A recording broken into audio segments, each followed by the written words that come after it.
Well, I've tested a lot of SUVs lately, like the Hyundai Santa Fe, and behind me is basically a renewed edition of the Mitsubishi Outlander. It's had some updates recently, so will I be impressed? And how does it compare to other SUVs on the market? Let's find out. Well, to me it still looks like a tall station wagon basically. That's really what an SUV is.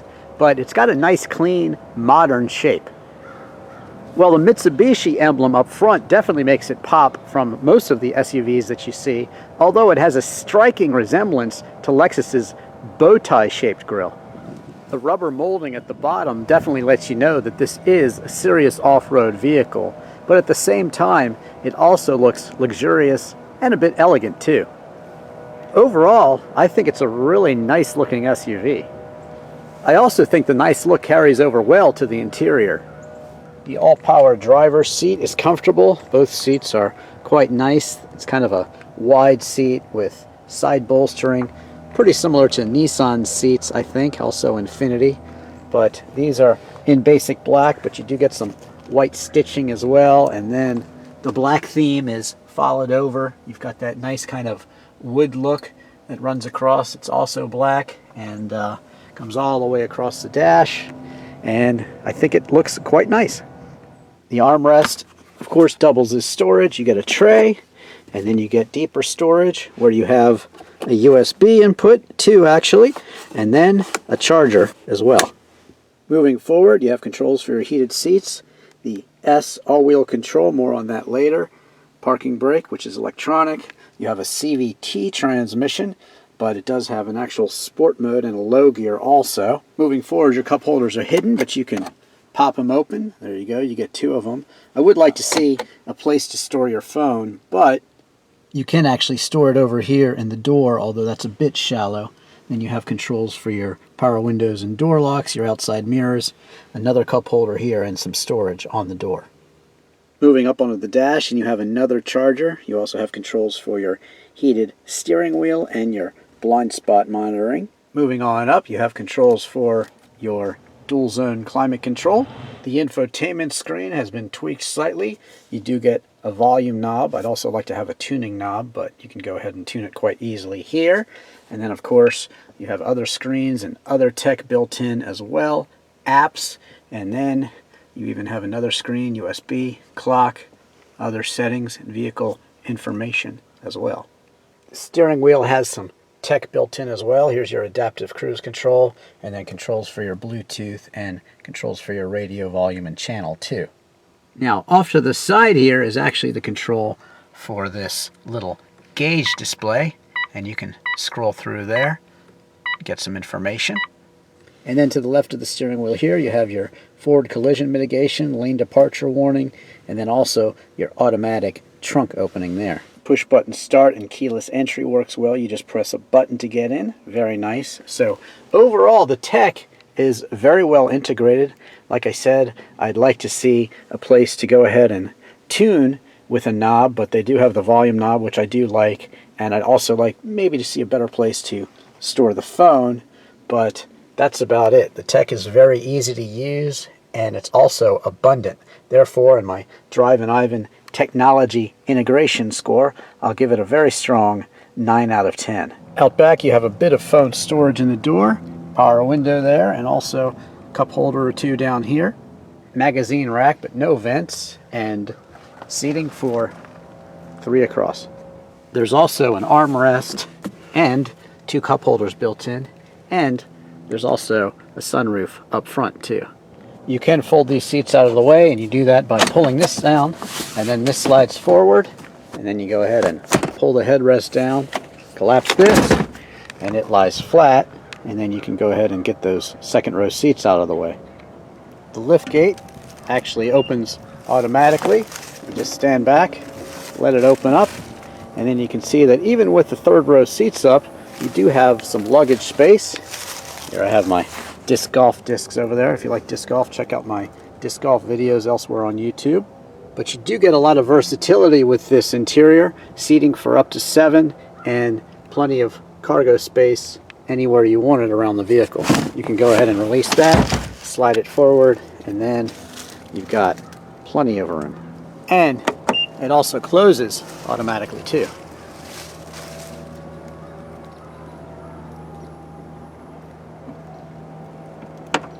Powering the Mitsubishi Outlander is a 2.4-liter single overhead cam 16-valve 4-cylinder engine, which makes 166 horsepower and 162 pound-feet of torque.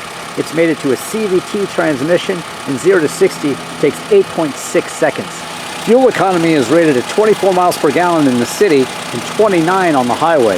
You can expect 26 miles per gallon overall.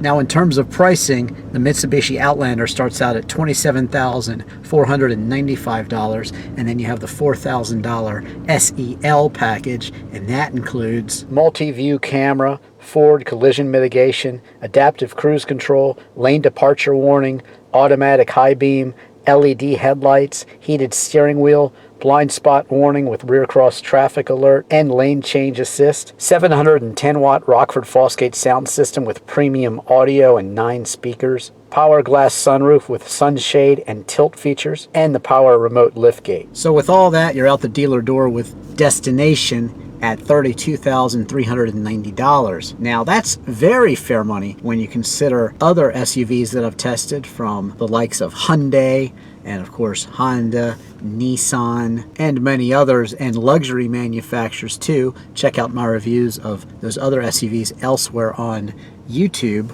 But this one carries up to 7 passengers in a mid-size SUV, so it's becoming a rarity, and especially at that price, $32,000, really fully loaded, it is quite a bargain. And it was recently revised actually for the last model year. This is a 2017, but in 2016 it basically got a slightly different look. The headlights were improved, also the suspension handling were improved, the steering wheel was improved, and some controls inside were improved to make everything easier to use. So it has been updated, even though subtly. It looks great, and it has a lot of great top-end safety features and luxury features too. It's very nice to have that surround camera, and it's also very nice to have those great driving safety features. So let's say you're getting tired at night, it's late, you've been driving a while and you're nodding off and you start to drift. There you go. It tells you lane departure, so that is a really nice safety feature. Now you can see here I have the adaptive cruise control set, and it'll keep me a safe distance from any car in front of me. I tend to set it for 9 over the speed limit, because usually 9 you're fine and 10 you're mine, say the cops.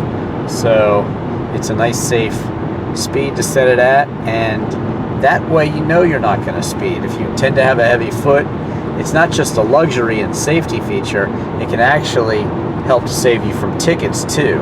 But it's definitely a luxury feature too, because you could set it, and as long as the tank lasts, if you're on the highway, then it will slow down if the car in front of you slows down, and it'll even stop. So it's not just safety, it's luxury too.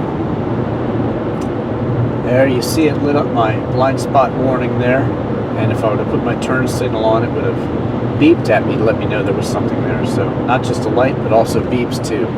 Another great safety feature. This is actually interesting.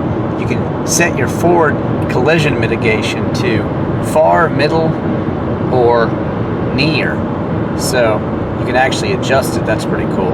I guess it's safest, of course, just to keep it in far. So I started today with a very loaded Honda Ridgeline pickup truck. That's the car I reviewed last week, and they swapped it out with this Mitsubishi Outlander, and amazingly I was able to throw everything I had in that Honda Ridgeline, which is a 4-seat pickup truck with a small bed, and it all fit into this Mitsubishi Outlander. So that's incredible. Not to mention the fact that you can also fit up to 7 people, or any combination of that cargo here. This is a feature usually reserved for cars that are much more expensive. It's got the all-around view monitor, and look, It's also directional. When you turn the wheel, it tells you which way you're heading. Nice. So there's a drive mode and there's a drive sport mode. That holds the gear longer and gives you a bit more of a sporty feeling. The four-banger is certainly not super fast, but it is adequate, and you've got the gearing set down low to where you can definitely get some of that torque going. It's a pretty torquey engine. It's got almost equal torque to the horsepower, and that's pretty good. So this Mitsubishi engine is surprisingly quick for a four-cylinder in an SUV. Handling, of course, with the high center of gravity, well, you know, it's better than you'd expect for an SUV anyway. Checking out the night look. Yeah, it's nice. Not crazy about the red down here, but gauge cluster looks great. Some red on the steering wheel too, and over on the side, but it's a pretty luxurious look actually. And I like the way the infotainment screen looks too. Now the all-wheel control drive has 4 modes. And they are all-wheel control eco, normal, snow, and lock as well.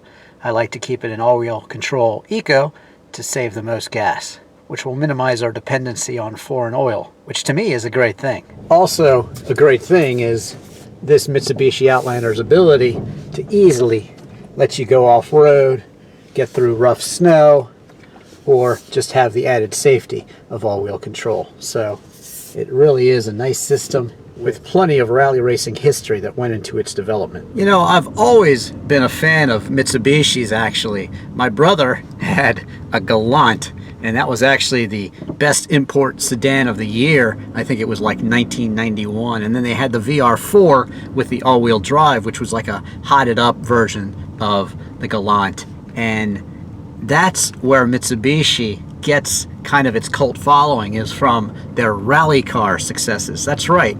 This is an all-wheel control vehicle, and that comes from years of fine-tuning the all-wheel drive in racing. That's right. They have a racing history that, you know, manufacturers like Kia and Hyundai don't have. So really, with this Mitsubishi Outlander here, you're getting an extremely capable all-wheel drive SUV that can carry tons of cargo and can handle anything off-road you can throw at it. It's got the latest in safety, the latest in tech, and you know, it comes at a very fair price, which is thousands and thousands, maybe even $10,000 below some of the competition. So it's also a great bargain. And like I said, to me, it just conjures up that whole cult following of that rally history and everything else. So I think although Mitsubishi is not one of the best known names in America, I think this is a great bargain and a great all-around SUV. Thanks for watching. Don't forget to subscribe to me on YouTube. Don't forget to follow me on Twitter and Instagram. I'm Drivin' Ivan.